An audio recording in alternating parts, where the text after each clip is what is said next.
All right, everyone. President Trump announcing that the U.S. is pulling out of the planned summit with North Korea and Kim Jong-un. Take a listen to the president here. If and when Kim Jong-un chooses to engage in constructive dialogue and actions, I am waiting. No matter what happens and what we do, we will never, ever compromise the safety and security of the United States of America. Joining me right now with some reaction to that bombshell announcement is Fox News senior strategic analyst, retired General, four-star General Jack Keane. Good to see you, sir. Good to see you. Surprised? Well, I think the president has been sort of telegraphing this for some time now.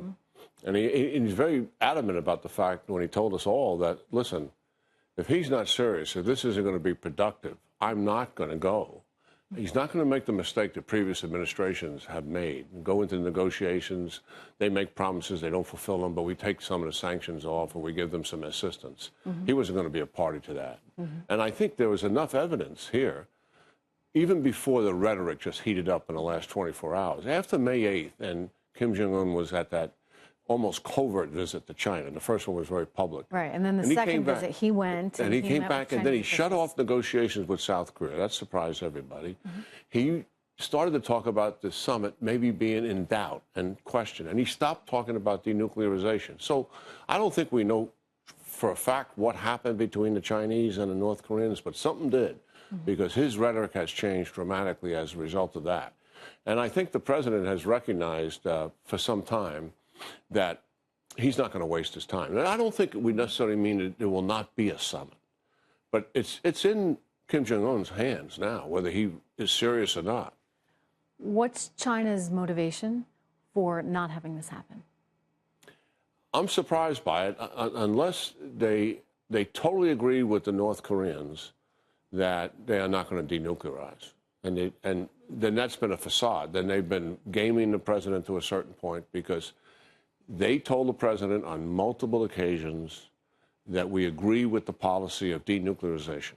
And he told them that in the first meeting in Mar-a-Lago. They should want denuclearization. I mean, why do they want those nukes being possibly, potentially directed at them in the future? Yeah, and the other thing that's happening, accurate sources now, the Chinese have been participating in the sanctions, and they certainly voted them 3 times in the UN. But recently, in the last few weeks, they've eased up on some of those sanctions. Well, that's so something is going on here that we don't have all the facts. But the president is doing exactly the right thing here. I'm not going to go in there and be a puppet and just prop up and accomplish nothing on behalf of the American people. No, that's it's not worth what his he's time. about. You also can't be, threatened by a two-bit dictator. And, the kind of rhetoric, as you said, that we've heard out of North Korea recently has not been conducive to really having a meaningful negotiation. I mean, you've got to be an honest broker in all this. It'd be interesting to see what happens now. If Kim Jong-un continues to freeze, which is no nuclear testing and no ballistic missile testing, the pressure will come off a little bit. And what will happen is some of the other countries who we've had enforcement problems with in terms of sanctions, and the State Department has just been beating them up to stay in the game, that pressure will come off of them. And some of those sanctions will start to be eased up, in my judgment. Which means their economy starts to grow a little bit. They got a little bit more money to do what with?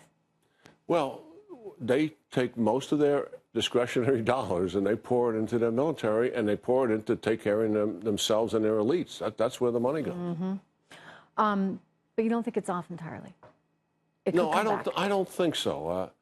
Listen, it's in Kim Jong-un's interest here. It is a fact that the sanctions are taking its toll, and they have enough sense to see what's going to happen a year from now and what's going to happen 2 years from now.